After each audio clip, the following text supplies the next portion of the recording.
بسم الله الرحمن الرحيم والصلاة والسلام على أشرف المرسلين سيداتي سادتي السلام عليكم ورحمة الله وبركاته. Je vais m'exprimer en français pour copier mon ami Joseph. Et donc je vous souhaite à tous la bienvenue dans cette importante cérémonie. Et au nom de la Fédération algérienne de football, je voudrais d'abord je voudrais remercier mon ami Joseph Jett et l'ensemble de ses collaborateurs et à travers lui toute l'entreprise Rotania Nejma pour tous les efforts. Cette entreprise qui a démontré sa citoyenneté, c'est une vraie entreprise citoyenne, n'a pas manqué de voyager avec nous de manière très solidaire pour introduire un partenariat exceptionnel et très positif mutuellement. D'abord pour le championnat d'Algérie, vous savez que le championnat d'Algérie porte le nom de l'EJMA et la Ligue nationale, son président, c'est Ahmed Bouchara, et nous-mêmes à la Fédération, nous nous énorgueillissons d'avoir pu pour la première fois depuis l'indépendance avec un partenaire d'excellence lancer cette opération que nous espérons voir se perpétuer à l'avenir au bénéfice du football national et au bénéfice des clubs, surtout parce que notre devoir aussi est de produire des sources de financement pour les clubs dans le cadre de notre vision du futur professionnalisme que nous espérons être un vrai professionnalisme dans un avenir prochain, sans lequel le football national continuera à se débattre dans les tréfonds de la médiocrité.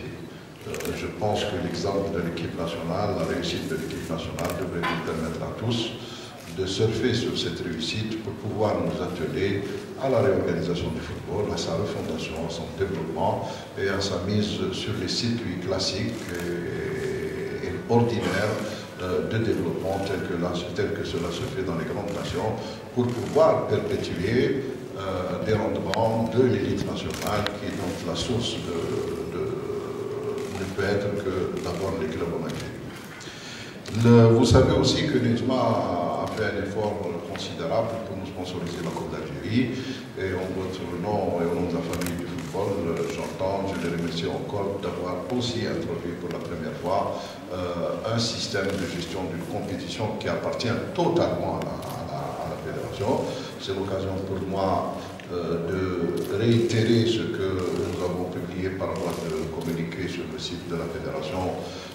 Et là, on profite, vous allez tout à l'heure avoir le plaisir de découvrir avec nous le nouveau site de la fédération, parce que nous voulons à la fédération communicateur, nous voulons vous apporter le maximum d'informations à temps réel et surtout de le donner de la même manière à l'ensemble des médias en Algérie, sans priorité pour qui que ce soit, contrairement à ce que cela s'est dit ici et là.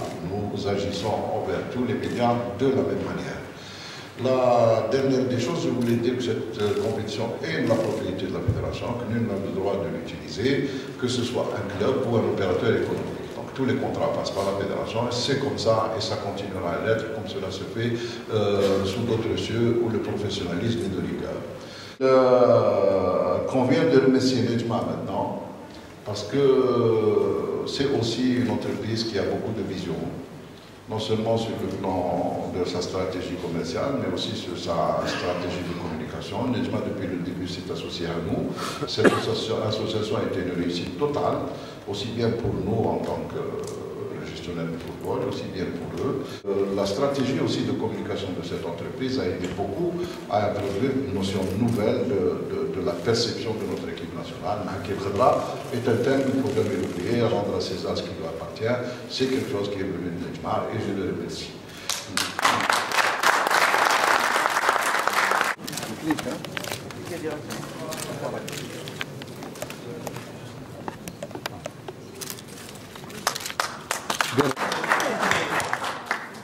Les caractéristiques de ce site sont d'abord la version arabe qui est lancée aujourd'hui sur le site de la FAF. Merci.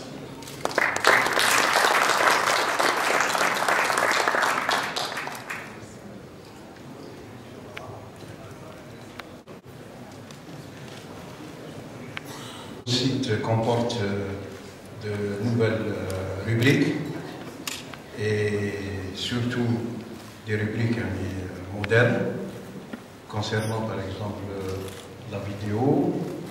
Nous avons aussi introduit une rubrique où il fait des photos que les journalistes peuvent télécharger sans contrepartie. Il y a aussi des rubriques qui comportent un moteur de recherche pour arriver à faire la recherche plus facilement des archives de la fédération.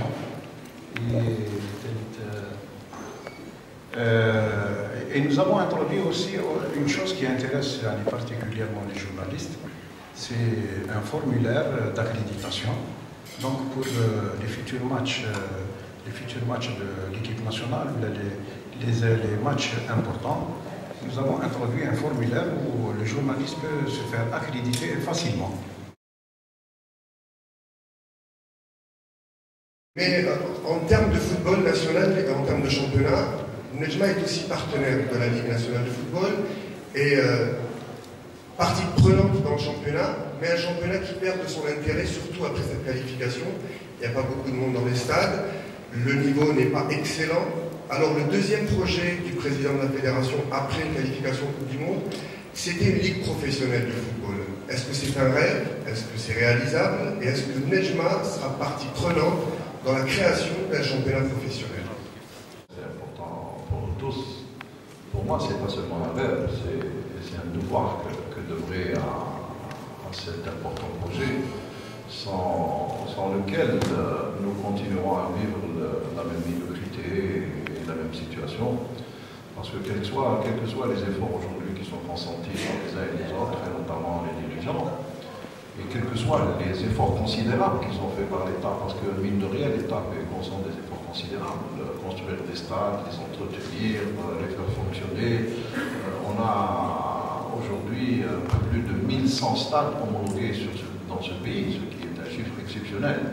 Très peu de pays peuvent se valoir de tels chiffres. Le seul problème pour ces infrastructures, c'est que souvent ils ne sont pas aux standards requis par les normes FIFA pour qu'ils abritent des rencontres de football comme cela est écrit dans les règlements. Il va de soi que sans la professionnalisation qui a des règles, nous avons vu ce qui s'est passé dans des pays qui aujourd'hui sont au sommet de la pyramide du football mondial. Le professionnalisme est la seule issue pour créer un football de qualité dans le pays et, comme vous dites, regagner le public pour que les stades soient remplis.